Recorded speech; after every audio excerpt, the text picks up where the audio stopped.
মূলোর বীজ লাগাবো, তাই জন্য মাটিটাকে রেডি করতে হবে। খুশিয়ে নিয়েছি, তারপর নিমখোল দিয়ে দিলাম। নিমখোলটা দিয়ে আমি এখন দিয়ে দিব হলুদ। হলুদ আর নিমখোল দিলে ফাঙ্গাসের আক্রমণ হয় না। এখন আমি কিছুটা ভার্মি কম্পোস্ট দিয়ে দিব।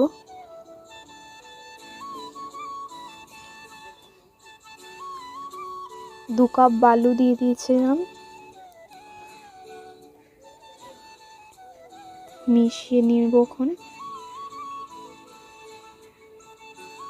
মাটিটা কিন্তু খুবই ঝুরঝুরে হলে ভালো, আমারটাও কিন্তু খুবই ঝুরঝুরে হয়েছে। এখন আমি মূলোর বীজটা ফেলেছিলাম।